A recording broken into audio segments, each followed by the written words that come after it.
correct position is that the hands are placed on the chest. In the Hanafi school, they say women do this. That's for the women's salah. But the men, they place it below the navel. This is not correct. In the Maliki school, they typically pray with their hands hanging by their sides. But you cannot find any hadith to support it. In the Hanbali school, you can find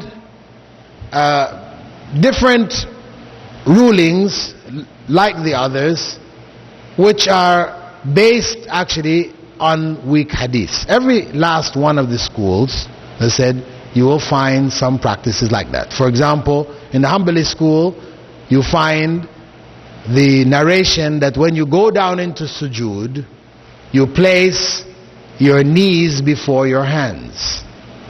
This is in the Hanbali school. Also found in the Hanafi. But this is based on a weak hadith. The authentic hadith is, as the Prophet ﷺ said, إِذَا سَجَدَ أَحَدُكُمْ, if any one of you makes sujood, فَلَا يَبْرُكْ كَمَا يَبْرُكُ الْبَعِيرُ, do not prostrate as the camel prostrates. فَلْيَدَعْ يَدَيْهِ قَبْلَ رُكْبَتَيْهِ, let him put his hands before his knees. That is the correct position. That is the authentic hadith. So I'm just saying that to say that the reason why we find certain differences, and this is not the only reason why there are differences in the schools, we'll look at some of the other differences later, but at least from a hadith point of view, it is possible to correct up some of the differences by identifying the authentic hadiths and leaving these aside. And in fact, all of the great scholars of these schools of Islamic law, they all used to say, Abu Hanifa, Imam Shafi'i and the others all used to say, إِذَا صَحَّ الْحَدِيث فَهُوَ مَذْهَبِي, if you find the authentic hadith, then that is really my madhab. That was their opinion. They were not about, I'm going to hold on to this thing, do or die, I don't care. No. Because they were of the opinion, unanimously, that if a hadith, an authentic hadith comes to somebody, for somebody to not follow that hadith and go according to the opinion of somebody else, they said this is not permissible in the religion. Not permissible. And there was a classical case of Abdullah ibn Umar, who when he was teaching, he taught people about making Hajj Tamattu'. That's the Hajj in which you combine Umrah along with the Hajj. And whilst he was teaching that, some of the students said, but your father and Abu Bakr said that we shouldn't do Hajj Tamattu', that we should do Hajj Qiran or Hajj Ifrad, that we shouldn't do Hajj Tamattu'. Ibn Omar got mad and he said, I tell you what Rasulullah ﷺ said, and you're telling me what my father and Abu Bakr said? They said, the religion is about to fall on you. And this is what they stressed. What Allah, what Messenger said, this has to be giving precedence over everything else. Opinions can be right or they can be wrong, for a variety of different reasons. The foundation is the authentic narrations. Now, when we look at the books of hadith, there are 6 which are most commonly spoken about. The famous 6, or the sound 6, they are Sahih Bukhari, Sahih Muslim, Sunan Abi Dawood, Sunan At-Tirmidhi, Sunan Ibn Majah, and Sunan what was the fourth one?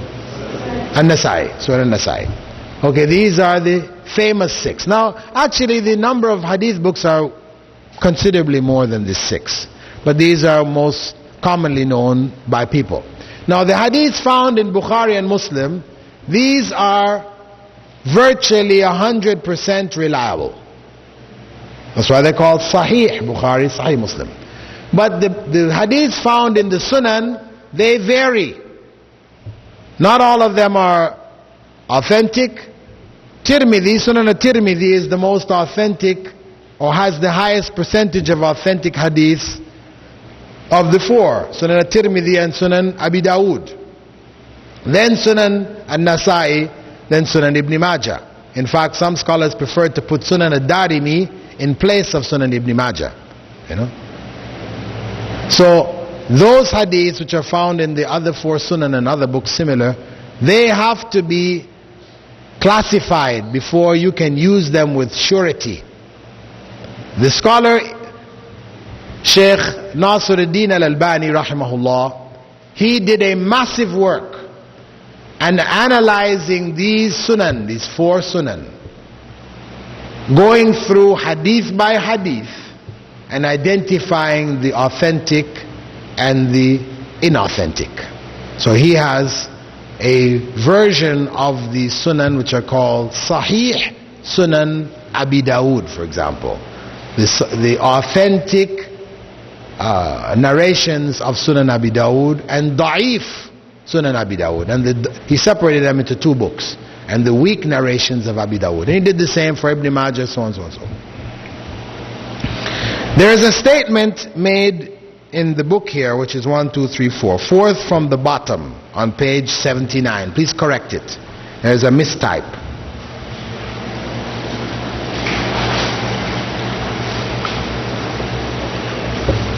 It states there,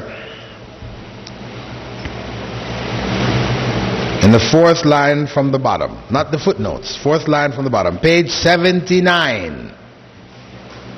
Page 79. 4th line from the bottom. It starts, nearly all inaccurate. Cross out in. It should be nearly all accurate narrations. Which can, it says cannot, cross out the not. Which can be used as evidence. Therefore that sentence should read, if you go to the beginning of the sentence, that is, one may freely quote hadiths from both Sahih al-Bukhari and Muslim as evidence because they are very nearly all accurate narrations which can be used as evidence. The earliest book of hadiths to reach us is the compilation of Imam Malik, known as Al-Muwatta. This has been translated into English. Al-Muwatta. Now Imam Malik, the Imam of Medina, his grandfather was a Sahabi. His grandfather was a Sahabi. His compilation, as I said, Al-Muwatta, this is the oldest compilation from the period of the Tabi'in to reach us. And the largest compilation of hadiths is that of Imam Ahmed, known as the Musnad of Imam Ahmed, or Musnad Ahmed. That has over 40,000 hadiths. Imam Ahmed collected them all, as many as he could. Not focusing on whether Sahih, Da'if, all this kind. He just focused on trying to collect them all. Imam Malik, he did try to ensure that the hadiths that he collected were authentic. So the number of weak hadiths in Muwatta are few. But his compilation, when you read it, you will see that it contains many statements of the Sahaba. For example, it's not just a hadith collection. It was his teaching notes, you could say. It contains information he got from through the Sahaba as well as hadiths.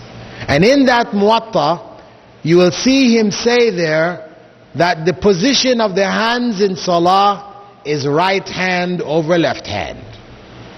Though most of Malikis, they pray with their hands by their side. You will hear the term, as I said, hadith sahih, hadith da'if. You can't use the da'if hadith. You'll also hear this term hadith mawdu' or fabricated hadith. A fabricated hadith is one which either it has no chain of narration at all, like the hadith, seek knowledge even unto China. Utlubul ilmu law fi sin. This is fabricated. It has no chain of narration at all. Or the hadith, my companions are like stars. Any one of them you follow, you'll be rightly guided. Ashabi ken nujum, bi'ayhim iqtadaytum ihtadaytum. This is not authentic at all. Or it may be classified as fabricated because one of the narrators in the chain was a known liar. He was known to lie. He was caught. People caught him lying. And there's a well-known case of Ibn al-Mubarak, one of the hadith scholars, where on one occasion he went into the masjid in Damascus, and there were people there, storytellers, who used to like to narrate stories. People would gather around them and they would narrate stories. And what they did was they would add chains of narrations to their stories, because the idea of chains of narration was popular, right? So he began to tell this story, right? And he began by saying, Ibn al-Mubarak narrated to me from so and so, so and so and so. So Ibn al-Mubarak came, sat down, listening. Right? So when he finished saying that and he started to tell his story, Ibn al-Mubarak lifted his hand up and started to pluck hairs from under his armpit. The guy stopped his narration and said, "What are you doing? I am narrating a hadith from Rasulullah and here you are plucking hairs from your armpit." Ibn al-Mubarak said to him, "What I am doing is from the Sunnah."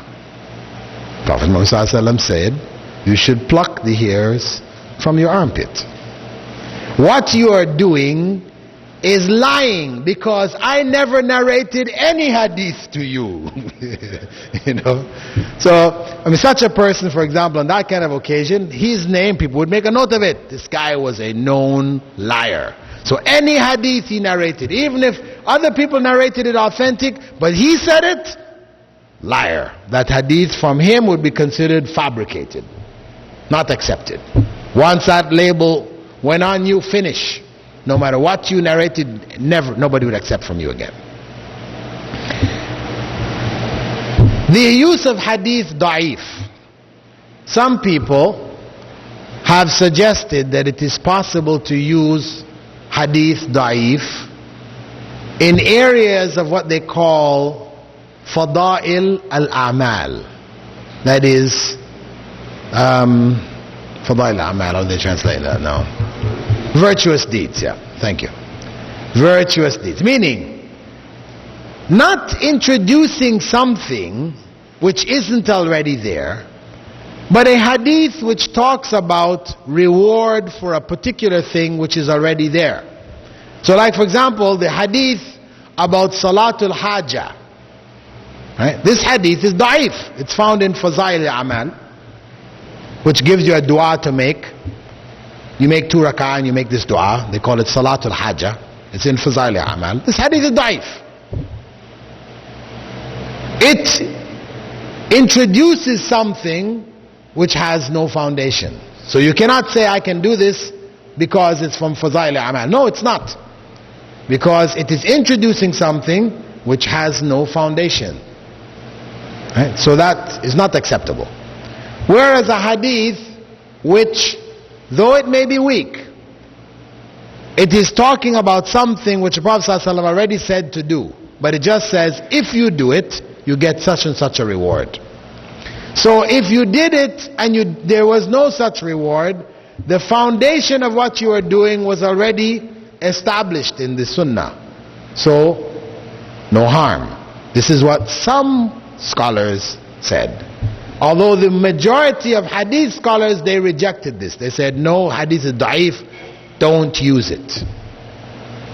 And it should be noted that those scholars who said yes, we can use it in these particular circumstances, they only allowed its usage if the reason for the weakness of the hadith was because the memory of the narrator was weak. Not because he was labeled a liar, no. If it was he's labeled a liar, they will not use it at all. So it is only where it was due to some weakness in that narrator's memory.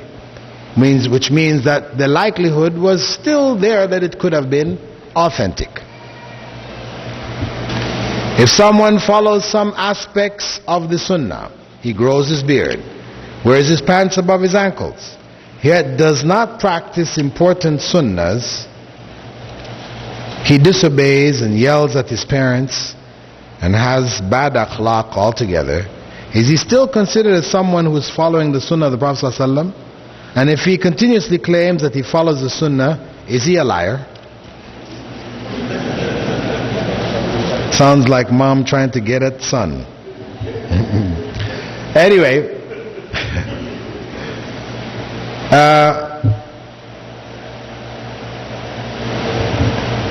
of course, if he is doing these things, he's growing his beard and wearing his pants above his ankles,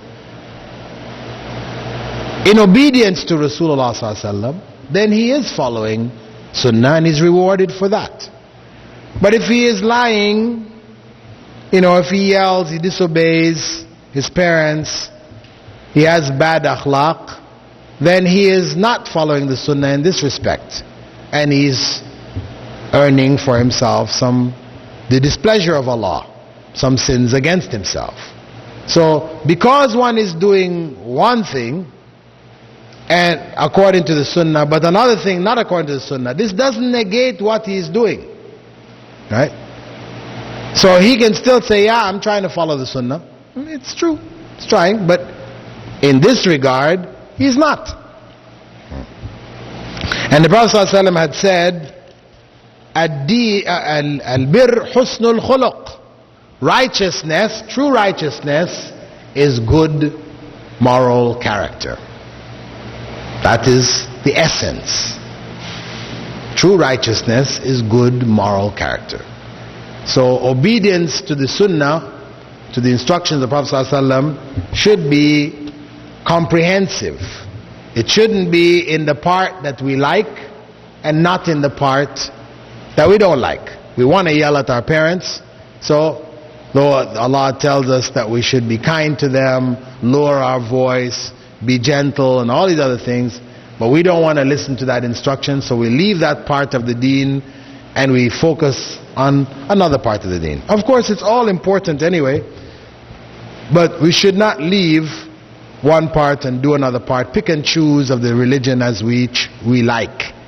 Allah tells us in the Quran, udkhulu fi silmi kaffa, enter into the religion of Islam in its totality. أتؤمنون ببعض الكتاب وتكفرون ببعض.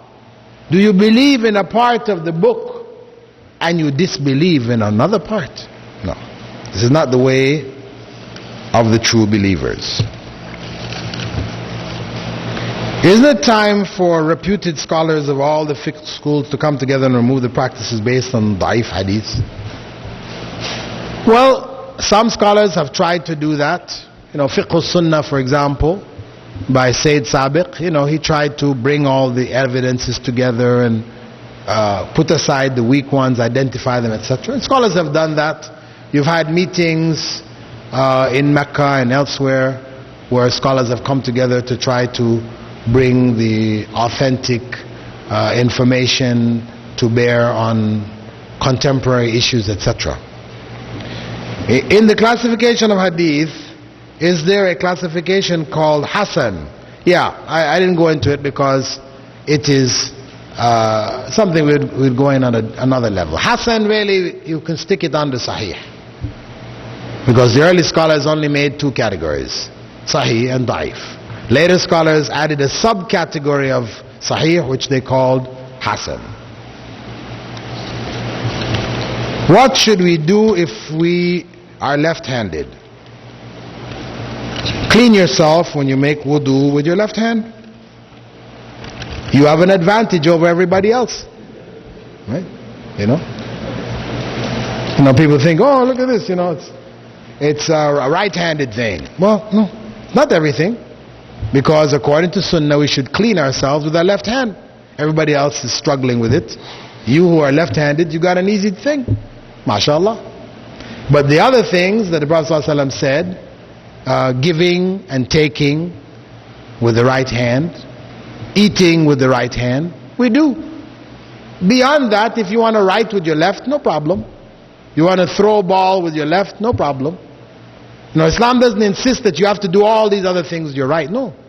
If you're left-handed, those other things which the Prophet ﷺ did not specify, then you can do it with your left. Not a problem.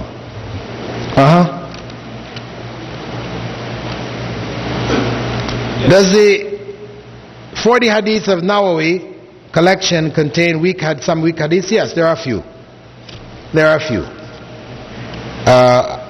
One of them which I recall is the one about none of you has truly believed until his desires become submitted to what I brought. This one's daif. Okay. But the sharh or commentary done by Jamal Zarbozo, he's gone through and he has identified the weak ones in there. That is the best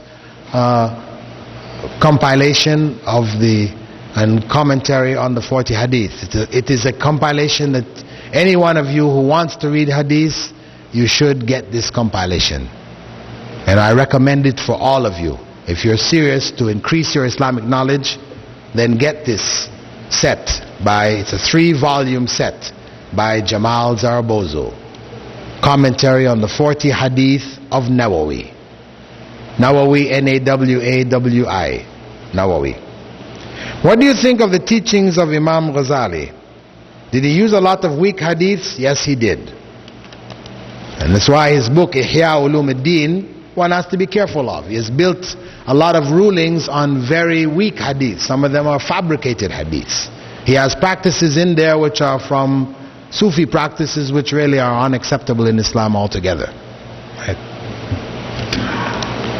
In tashahhud, I notice people making this up and down movement with their index finger. Is this really chasing the shaitan away? Well, Prophet ﷺ did it. Whenever he sat for tashahhud, he set his hand in this form and he moved his index finger, right? Not all over the place, He pointed the finger towards the Kaaba. So the movement, if you're going all the way over here, you're no longer pointing towards Kaaba. If you're going all the way up in the air, you're no longer down to the ground. You're not. So in between here, that way you point, you move, and you're still on the Kaaba. And he said that it is stronger against Satan than iron. And when he did this, he used to look at his finger. So in the Salah, there are different places that you look when you're standing, when you're Yarhamukallah. When you are in ruku', when you're in sujood, when you're sitting, you look at your hand, your right hand, at the finger. And let me just mention that you don't raise it at the time of saying Ashhadu Allah. Okay, there's a common practice that when people are doing, at the time of saying Ashhadu an la ilaha illallah, it comes out, and Ashhadu anna Muhammad Rasulullah, like this. There's this hadith, but it is weak on it. It's not authentic.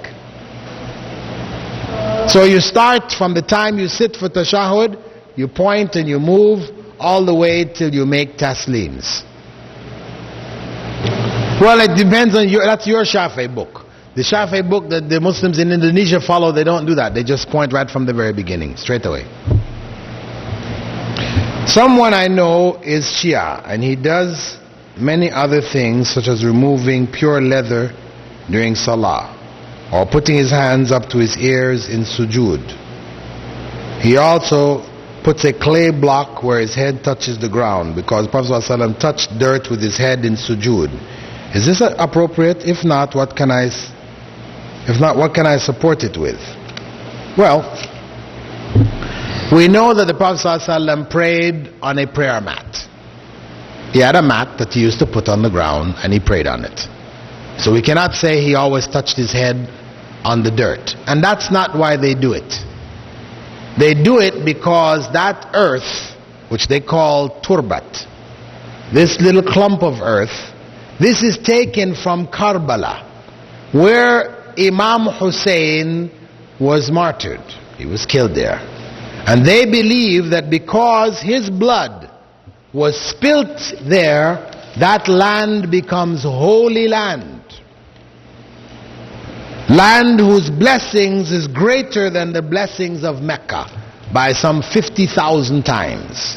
So yes, they gather up the earth from there and they make little tablets, little circular or square tablets, and they put it in the oven and they fire it up so it's solid, and they make their sujood on it. And it is not from the Sunnah. A few shuyukh such as Hafidh ibn Hajar in the past and Sheikh Muqbil among recent scholars have stated that hadith about moving the finger in tashahhud is shadh, related by less trustworthy people than the hadith about not moving it. What is your opinion? Well, as far as I know, that is the stronger opinion. But the hadith also of just pointing without moving at all, that this has strength to it too. So one may just point continually or point and move. Could you please repeat the ruling on Salatul Hajjah? Salatul Hajjah is bid'ah, as it is found in Fazaili Amal.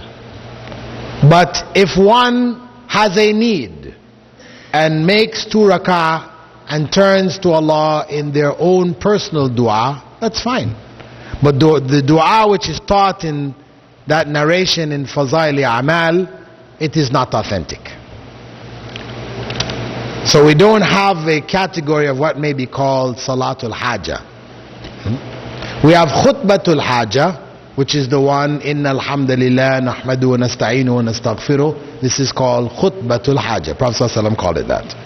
What do you think about the categorization of hadith by Nasiruddin Albani? I already spoke about that. What is your position on a book by Maulana Ashraf Ali Thanwi called Bahishti Zawar? Should be burned.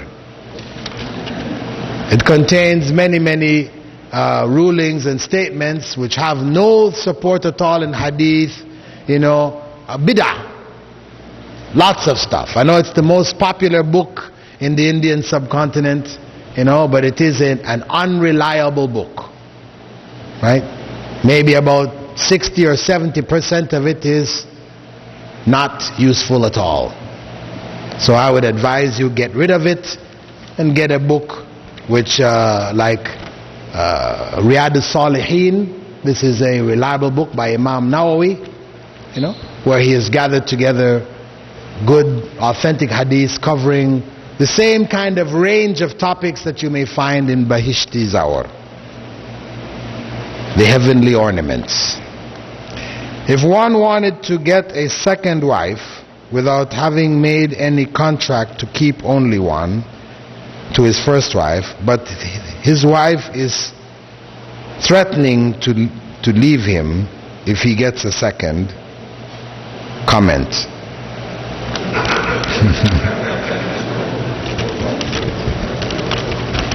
Well, that's your problem, brother. One has to weigh the situation. If marrying that second wife is critical, more critical than maintaining your first wife, then you marry the second wife. And if the first wife comes to her senses, then you have 2 wives. But if the first wife, you've got kids or whatever, and marrying the second wife is going to cause her to go and you have a problem where family splits up and you don't have your children, then it's something one needs to consider, that perhaps for the sake of the children, it's better to hang in there. But the sister, of course, does need to be advised if you as a brother are truly in a position to take a second wife. Because maybe she is leaving because, you don't really have the means, and you're getting a second wife who you're expecting to go out and work, or she's going to collect welfare, or something like this. I mean, it's not in a proper situation where you are actually the man, the head of the family, providing for your family. So you are capable of providing for a second family, so you're taking a second family who you will provide for without detracting from your provision for your first family. Then that's a legitimate circumstance. But sometimes our brothers are a little bit anxious to get number two, and they can't hardly take care of number one. So in such cases, I would not advise them to take second wives. The hadith of wiping the face after dua is da'if. Meaning you make dua when you finish going like this, it's da'if, not authentic. In describing this salah, Prophet ﷺ said, "Pray as you see me pray." There are narrations where it is stated that whenever you sit for the sitting, the tashahud, in which there is taslim, the end of the prayer, that he used to sit, or he suggested that you sit in the form known as tawarruk, where you put your left foot under the shin of your right foot, and you sit on your left hip. Yeah? This is a practice which maybe a lot of people neglect it, and they should be aware of it and try to practice it. My cousin does not like it whenever anyone tells him about Islam, and he gets angry. His wife is very open-minded though. However, whenever I try to tell her about Islam, my cousin also gets very angry at me and tells me to stay away from her altogether. We are told in the Quran and the Sunnah to protect our families from the fire. So how can I do this in my situation? Well, I think that you should continue to try to inform your cousin's wife about Islam, as long as she is willing to listen. Try to pass on as much information as you can. Try to avoid the displeasure of your brother, of course, at the same time. But his displeasure should not deter you from conveying the information.